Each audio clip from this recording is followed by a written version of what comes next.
Rabbitohs Radio Podcast, the number one source for everything South Sydney Rabbitohs. Welcome to another edition of Rabbitohs Radio. My name is Grant Chappell. I'm joined by Big Les from Big Les Rugby League Podcast. What's going on, Les? Nothing much, mate. Just hit the tin at the gym. Back from that, got a nice new T-shirt as well. Shout out to the boys at Front Runner. They do some pretty nice stuff. Had a look through their catalogue. Obviously did a collab with Evidence-Based Fitness as well, who's doing some good things over there. So make sure you go check them out. They've got some nice gear over there. And yeah, mate, just a pretty chill one, working for the man. Nothing much. I've heard that you've been interviewing a few of the boys at training over the week. Yeah, I popped in there on Monday and was lucky enough to interview a couple of the boys. Jacob Gagai, who was talking about he was happy with the effort defensively, but he thought they had to lift a little bit to be able to compete with a team like Melbourne. Also, Tallis Duncan had a chat to him about whether he likes the middle or the edge. He's a middles player. He always has been. He loves jumping in the middle, being able to work his legs over down the middle of the field. Look, I thought he did a good job out on the edge, and because we're quite short on the edge, I don't mind the club using him out there again. What are your thoughts on Tallis, where he plays? Yeah, look, I prefer him in the middle, to be honest. I like him just being that link man coming on, giving Keon potentially a spell, or, whether you move Murray back into the middle. Obviously, they've kept him on the edge this week, but I just like that more mobile middle through the middle that has good leg speed, can get on their front quite well and play the ball, stuff like that, getting a lot of speed around the ruck. That's why Murray's so good through the middle. And they were sort of talking about it in the game against the Sharks, how McInnes was basically playing that Cam Murray role, the quick play the balls, getting on your front. It's what Cam Murray did so well in Origin at 13. I think he's the best, or second best at least, 13 in the game, just in terms of that ruck speed that he generates and his just ability to keep things going through the middle, keep things flowing. So, yeah, I think that both of these guys should be in the middle. I think that our best sort of 17 at the moment. And obviously, we've got a good team still with a lot of guys out. But I think our best 17 at the moment would be Keon in the front row and moving Cam Murray to 13 with Tallis coming off the bench in that sort of middle role. But, do you think that Murray should be in the middle? Do you like him on the edge? I love Murray in the middle, mate. I love him in the middle. I actually don't mind sort of midway through the first half or even in the second half having Cam and Tallis on the field at the same time in the middle with Big Tommy. Have a bit of a big forward that can do that tackle one hit up if you need him. But you've got Tallis and Cam Murray just working their legs over down the middle of the field, looking for quick play the balls. Their effort from markers. If the team wants to ball down the middle,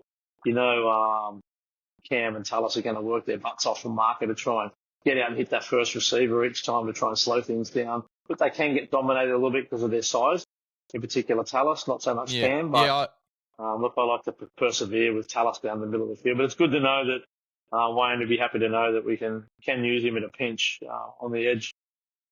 Yeah, it's going to be an interesting matchup. We're obviously 15 players down at the moment, Les, injury-wise. We just lost another couple of blokes the other day. Posty, Liver and the likes. It's not ideal, but the boys just keep turning up and trying to do their best for the club. They absolutely gave it their all against the Sharks last week. They were down a few troops, but look, it's a big in getting Cody Walker back. Just watching what he's able to do there at training today. The way things start to happen when he sits out the back of shape, and 8-9 times out of 10 he hits the right mark. But having two stars like Cody and Cam back together, they haven't played in the same team there for a little while now, so looking forward to seeing what that looks like. They probably haven't been in the same team together since prior to Origin 3. Before poor old Cam got suspended. Look, there's no sugarcoating this. It's first team in the comp, coming first, right out in front versus 15th. But look, the Dragons have proved that Melbourne Storm are beatable if you want to sit there and compete on every single play and play to the death. Yeah, 100%. I think we've definitely got to sit there and compete and just stay in the game as well defensively. We've been noted for our scramble defense this year. That's got to be really on point, especially on our edges. I mean, we've seen what Howarth and Anderson have been able to do to the teams on that left edge there. They've been absolutely outstanding. And Anderson particularly, who is a guy who just because he's a winger, doesn't mean that he's just one-dimensional. He comes out, takes runs out of his own end. he's multi-dimensional, this bloke. He can do so many things with the football. He can break a game open with kicks. He's played in multiple positions, whether it be fullback, wing, centre, 5'8". He's covered so many positions for this side as well. He's going to be a real scary one there running on that left edge. And even with Blore just in shape when they're running their arrow sets, he runs a real good decoy. He actually runs a really good line as well with, off the side there of Munster. Over the past few weeks, you could sort of argue since Munster's coming back that he just sort of hasn't been used to that left edge, because you think about what the side looked like when he left as well. They obviously had a pretty different side then. I'm just trying to remember who the other back rower was. Obviously, they had Eli Katoa, but they had someone else in there just while Munster was in that side. It will come to me, obviously. But, they had a different left edge. Xavier Coates was in there as well. Remus Smith was in the side. It's completely changed the side that he's now running as well since he's come out of the side, and he's slowly started to get used to that. But when that clicks, that's going to be dangerous. Hughes has been in great form as well. But yeah, we've just got to grind, and obviously everything that they throw at us, we've got to have an answer for, because otherwise it is going to be a bit of a bloodbath. It certainly is, mate. You hit the nail on the head there. The Melbourne Storm have been able to unearth some players. He's in the form of his career, this Grant Anderson. He's come on in leaps and bounds. A guy, Jack Hallworth, who we've known about for a few years. Melbourne Storm decided to sign him up as a bit of a youngster on a 5-year deal, and they've been extremely patient with this bloke to the point where people were asking for him last year. Where is this bloke? You signed him, blah, blah. And he's come out and he does not look out of place in first grade. He's dominating in that number 3 jersey. And also like you said, they've asked Remus Smith to go over to England. That's how confident they are that this young man can get the job done. Look, the dangers lie in there. They're spine. Let's not beat around the bushy. Harry Grant, Jahrome Hughes, the most underrated halfback in the game. You talk about competing on every play. Jahrome Hughes competes at 100 miles an hour on every single play, whether he's got the ball or he doesn't. You got Munster and the explosive speed out the back of Pappenhausen. Look, not a bad side, Les. Yeah, well, Jahrome Hughes as well, working with a guy that, revolutionised, made some teas that you probably see on TV now. His name's Peter Breen. He works with Rugby Bricks. He's the CEO of Rugby Bricks. He worked with Melbourne. He's worked with the Bulldogs. He's worked with the Tigers. He's worked with a few of those clubs, and just working on with the hookers, their passing game at a dummy half, the halves, the kicking game and stuff like that. Goal kicking as well is a big part of what he does. But with Jahrome Hughes, they specifically worked on the kicking game. And you can see, especially last year, his kicking game improved out of sight. This year, it feels like he's focusing more on his running game. And I feel like that's just improved as well in leaps and bounds. He really runs that right-hand side well. And then when you just add all of these other layers, like, the direction that he sort of had to learn on the fly, being a fullback coming through the grade, then obviously adding the kicking game, then adding the running game that we've been seeing this year, especially over the past 5 weeks. I honestly think that Jahrome Hughes will be Dally M halfback of the year, and I think it's not even close, the fight, to be honest, because he's been, for me, easily the best halfback this season. He is going to be hard to stop, especially with the shape that he can make, and just the way that he can improvise as well.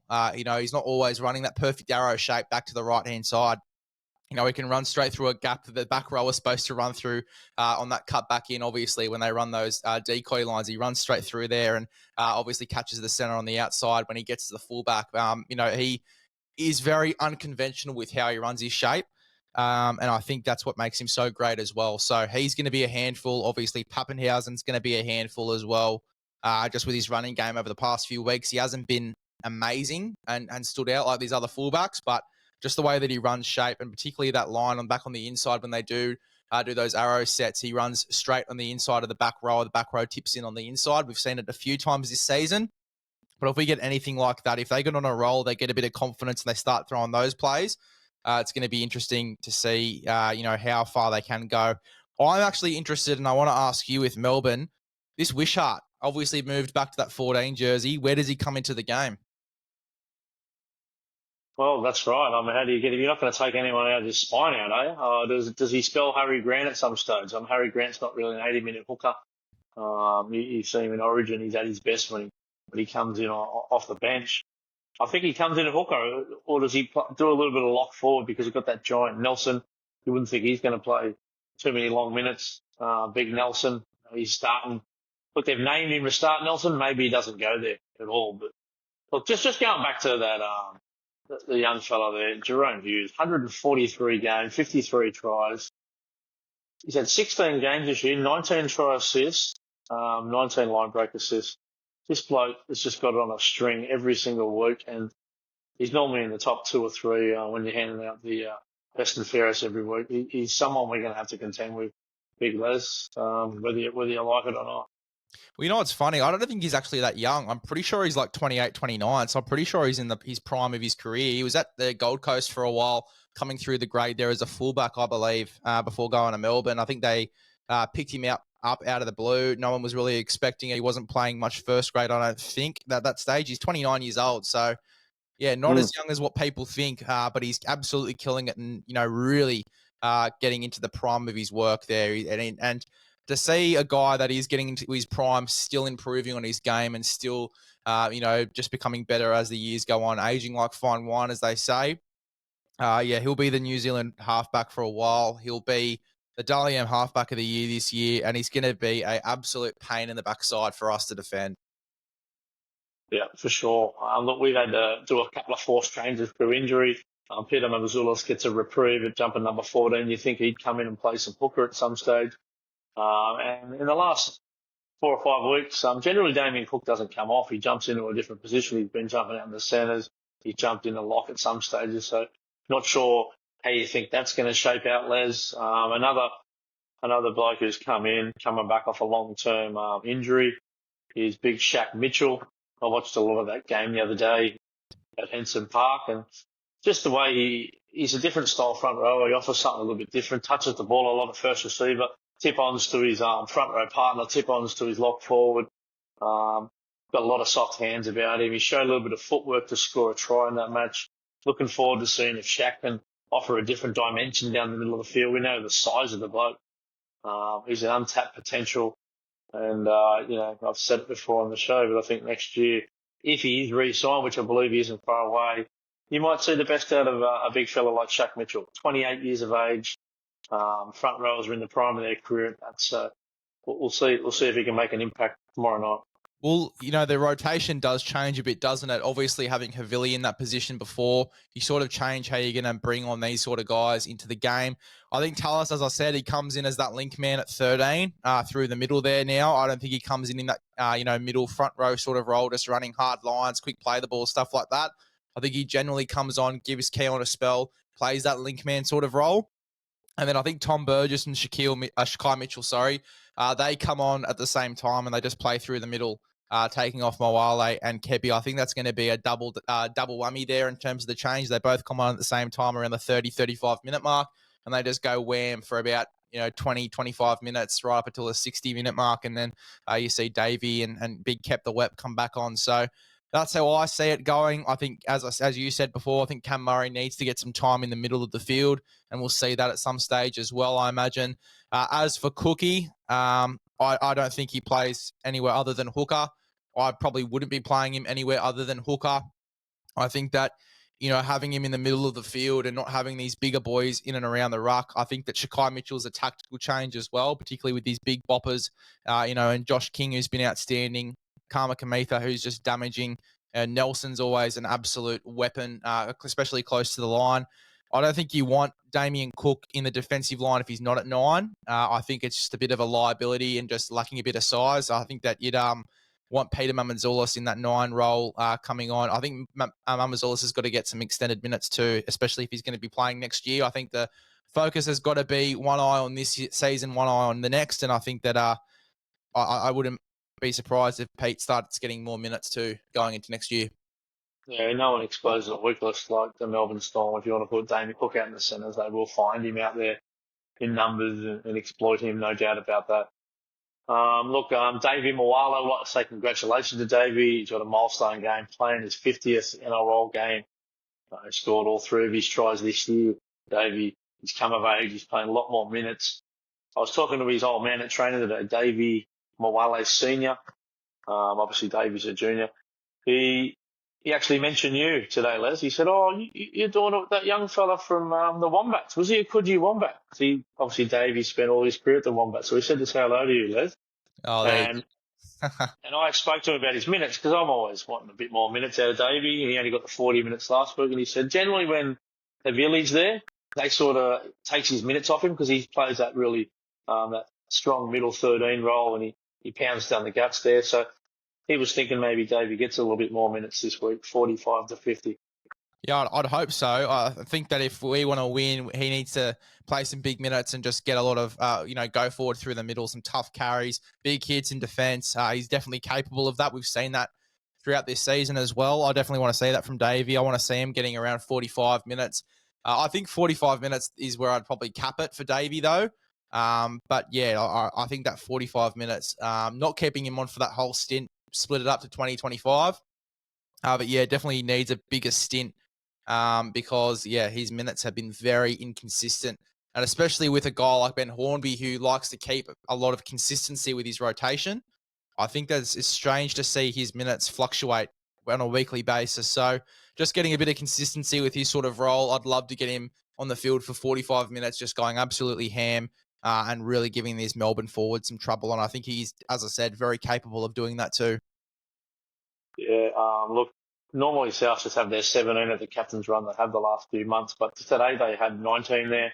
They had Liam LeBlanc plus Dean Hawkins there as cover for Cody in case he wasn't able to get through the session. It was interesting to see Liam LeBlanc there in that lineup. I'm not sure where he factors in, whether he gets a run or not. I'm pretty sure they're going to run out 1 to 17. If you look at their bench, they're generally middles. Talos, Thomas, Shaq, Peter. Does that mean that Cam Murray and Michael Chee Kam are just going to play the whole game out on that edge? They must be looking to play them the 80 minutes.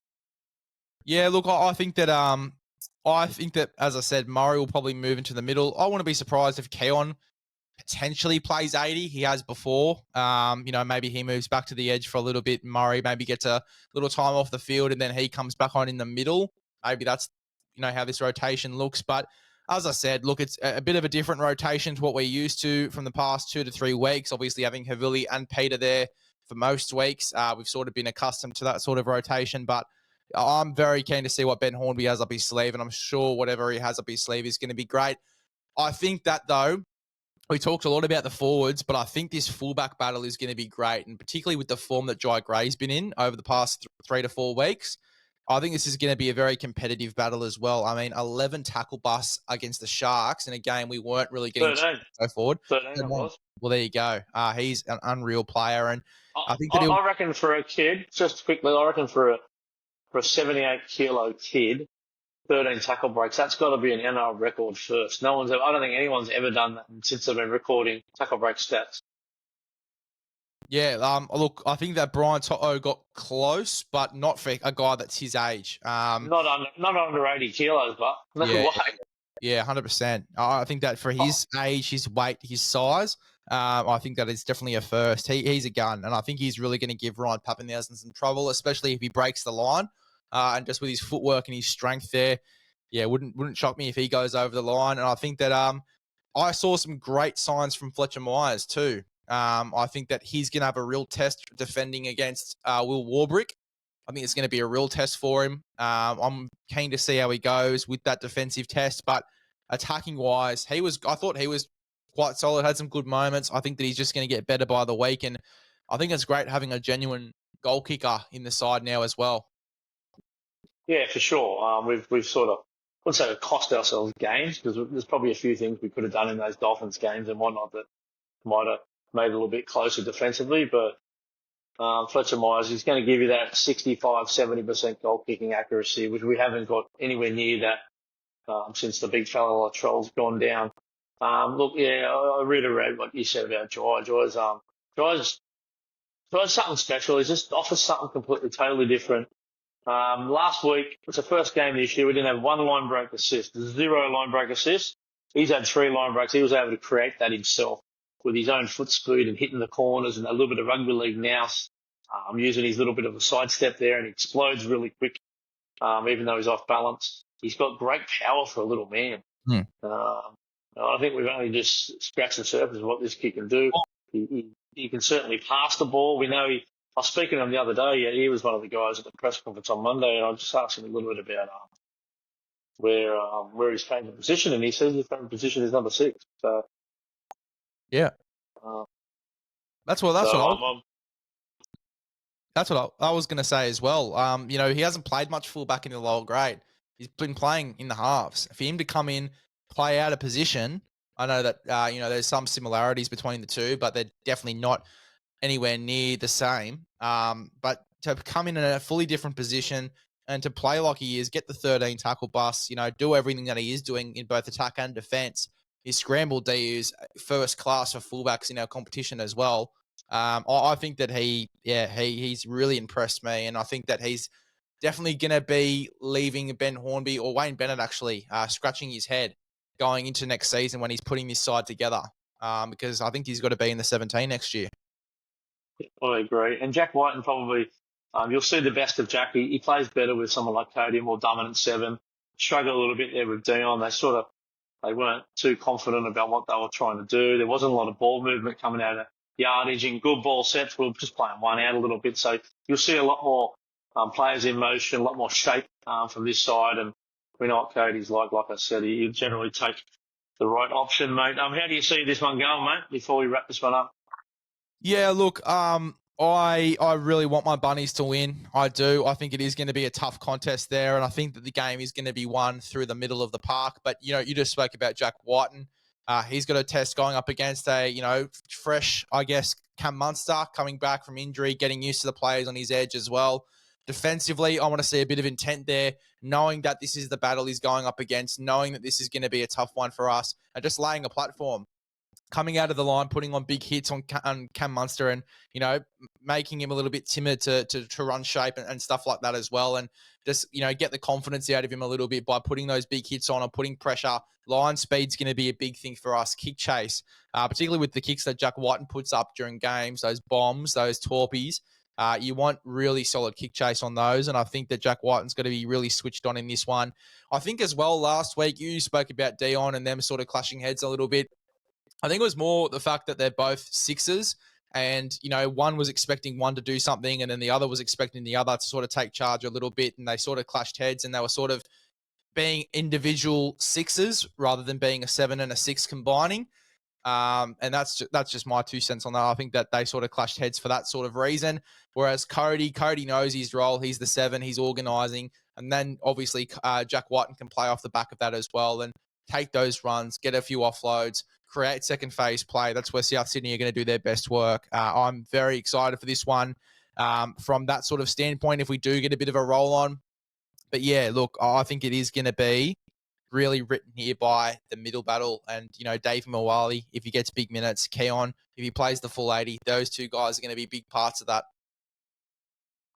Yeah, I think we've just got to start well. I think we started well against Cronulla. We just weren't able to put any points on the board besides the little mousetrap play from Jai Gray there. They'll look to do something pretty similar there. Look, if we can get a good start, it'll give us a chance to maybe snatch a little 1-12 victory. But if we get off to that slow start, it could be a long night, Les. I'd like to think Fletcher Myers goes over for his first try in the NRL in his second appearance in the top grade. That'll be my anytime try scorer. And with the same game multi, I might throw in Jai Gray for a try. And South Sydney will win 1-12. Yeah, look, if I'm picking anything, I'm probably going to go Jack Whiten. I think that it's going to be a big night for him. He knows this matchup. I think that he'll score a try just off shape, running a good decoy line, stepping back on the inside, and then getting a nice try there, pretty close to the line. I'd reckon 20 out. Obviously, off those arrow sets, he just cuts back in, scores. I think that's how he scores, and I think he'll go over. I'm probably just going to go Jack Whiten straight out. I think you're getting a bit of value for that anyway. Yeah, for sure. I might have a look at that. The bank account's a bit low at the moment. I think I'm getting paid tomorrow morning. I might chuck a few dollars into my Bluebet account and put a same game multi on for sure, mate. But remember, gamble responsibly. You got anything else for us, Les? Nothing else, mate. Looking forward to this one. It is going to be a huge test. It certainly is. That might be it for another edition of Rabbitohs Radio Podcast. Up the mighty Rabbitohs. Up the Bunnies.